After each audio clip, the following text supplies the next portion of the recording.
अस्सलामु अलैकुम रहमतुल्लाहि व बरकातुहू। पाकिस्तान में रोज़ाना की बुनियाद पे इस तरह की खबर सुनने को मिलती है कि गैरत के नाम पे भाई ने बहन को, या फिर शौहर ने बीवी को, या फिर वालिद ने अपनी बेटी को कत्ल कर दिया। जब ये होता है तो पूरे पाकिस्तान में हंगामा खड़ा हो जाता है। मीडिया, हर किस्म का मीडिया जो है ऐसी ख़बरों को उछालता है। पहली फुर्सत के अंदर ऐसे शख्स को जिसने गैरत पे कत्ल किया होता है उसको गिरफ़्तार किया जाता है। यूट्यूबर्स, इसी तरह मीडिया एंकर्स प्रोग्राम करते हैं उस हवाले से। यूट्यूबर उसके पास पहुंचते हैं, थाने में, जेल में, जहां कहीं भी होता है वहां पे पहुंचते हैं, उससे इंटरव्यू करते हैं, तुमने उसको क्यों कत्ल किया है। यानी उसकी बेबसी और उसकी जो सूरत हाल होती है कि अब वो किस हाल में है, किस परेशानी में और किस मुसीबत में है, वो लोगों को दिखाया जाता है कि जी देखें, अगर आप लोगों ने भी गैरत के नाम पे किसी को कत्ल किया तो आप लोगों का अंजाम भी यही हो सकता है। अदालत में केस चलाया जाता है, खुद ब खुद केस चलाया जाता है, पुलिस मुद्दई बनती है, केस चलाया जाता है। अब जब केस चलता है तो जज साहबान ऐसे शख्स को उम्र कैद या जो भी सज़ा मुनासिब समझते हैं वो उसको सुनाते हैं। क्या कभी हमने गौर किया है कि ये गैरत के नाम पे जो कत्ल हैं ये कैसे बंद हो सकते हैं? इसका सिलसिला जो है ये कैसे ख़त्म हो सकता है? कभी किसी ने गौर किया है? कभी भी किसी ने गौर नहीं किया। हर शख्स शायद ये समझता है कि जिसने गैरत के नाम पे कत्ल किया है उसको जब सख्त से सख्त सज़ा मिलेगी तो वो फिर ये है कि कत्ल करना छोड़ देगा, लोग फिर इस तरफ नहीं आएंगे। हालांकि गैरत जो है ये इंसान की फितरत के अंदर शामिल है, और फितरी जो चीज़ है, दुनिया इधर की उधर हो जाए लेकिन फितरी जो चीज़ है वो कुछ, उसका कोई हल भी नहीं है। इंसान गैरत वाला है, कोई इंसान गुस्से वाला है, जिसका जो मिजाज है उसने अपने मिजाज के मुताबिक चलना है। अब कुछ भी करके किसी का मिजाज तब्दील नहीं कर सकते। अब कभी भी हमारे जो जज साहबान होते हैं, हमारी पुलिस होती है, हमारे जो इदारे हैं, हमारे हुक्मरान हैं, वो कभी भी वो मसला क्यों पेश आया उस बात की तरफ नहीं आते। तो शख्स ने गैरत के नाम पे कत्ल किया तो ये मामला पेश कैसे आया? ऐसे जो मामलात पेश आ रहे हैं, ऐसे मामलात की रोकथाम करने की बजाय जो कातिल है उसको सख्त से सज़ा सुनाई जा रही है कि ऐसे वाक़यात से दोबारा नहीं होंगे। ऐसा बिल्कुल महाल है, ऐसा हो ही नहीं सकता कि ये वाक़या दोबारा ना हो, क्योंकि एक तवील अरसे से देखें रोज़ाना की बुनियाद पे ऐसे केसेस आते हैं, ऐसे वाक़यात सुनने को मिलते हैं। क्या कभी किसी ने छोड़ा? क्या कभी इस काम से कोई शख्स रुका? कोई नहीं रुका। तो ये फितरी चीज़ है, फितरी इंसान की आदत के अंदर होती है। और गैरत जो है ये गैरत का तकाजा भी है।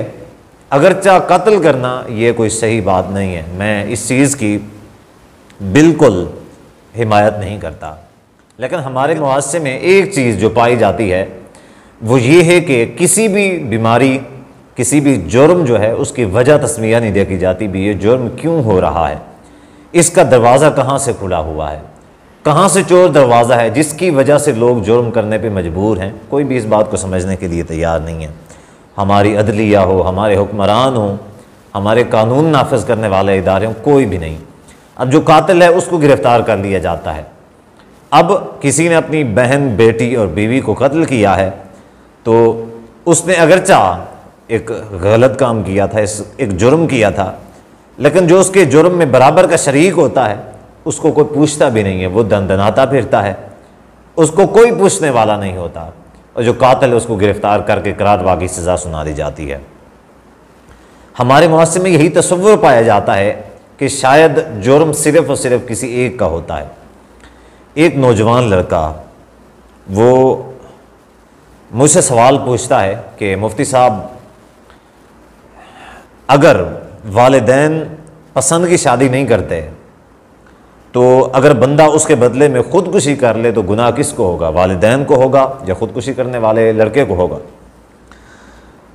अब उसके जहन में सिर्फ और सिर्फ यही बात थी कि गुनाह शायद किसी न किसी एक को होगा, दोनों को नहीं होगा। मैंने उसको बताया, मैंने कहा बेटा गुनाह दोनों तरफ से होगा। हाँ, वालिदैन के लिए जो गुनाह है वो पसंद की शादी ना करने का है, क्योंकि अहादीस के अंदर, इस्लाम के अंदर जो औलाद है उसकी रज़ा भी मतलूब है, निकाह के अंदर शर्त है। तो चूँकि वो इस इस्लाम के इस अमल की खिलाफ वर्जी कर रहे हैं तो उनके लिए फिर ये है कि इतना गुनाह है। लेकिन जो ख़ुदकुशी करने वाला है उसके लिए ख़ुदकुशी का गुनाह है।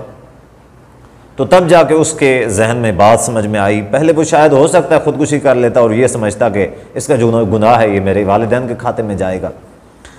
जो हमारे जजेस हैं, हमारी अदलिया है, वो दूसरे जो केस पूरा होता है, वाक़या कैसे पेश आया, क्यों पेश आया, इसकी वजह कौन बना, वजह क्या चीज़ बनी, उसके हवाले से कानून साजी की जाए, उस हवाले से सज़ाएँ सख्त दी, ऐसा बिल्कुल नहीं होता। उस तरफ कोई गौर ही नहीं करता।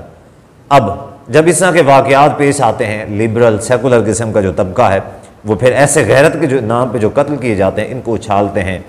सोशल मीडिया है, इसी तरह मेन स्ट्रीम मीडिया है, जहाँ कहीं पे प्रोग्राम्स किए जाते हैं, बड़े बड़े एक ऐसा भयानक वाक़या बना के पेश किया जाता है जैसे वो कायनात का सबसे बड़ा मुजरिम हो जिसने उसके गैरत के नाम पे कत्ल किया है। और जो मकतूल है, मकतूला गैरत के नाम पे जो कत्ल हुई है, तो जैसे वो मासूम हो, उसका कोई कसूर ही ना हो, तो ऐसे बना के पेश किया जाता है। यानी ये तसव्वुर दिया जाता है कि कोई भी अपनी मर्ज़ी से जो कुछ करना चाहती है औरत, वो अपनी मर्ज़ी से करती फिरे। अगर कोई उसका टोकने वाला है, कोई उसको रोकने वाला है, तो वो गलत है, उसके लिए सख्त से सख्त सज़ा है।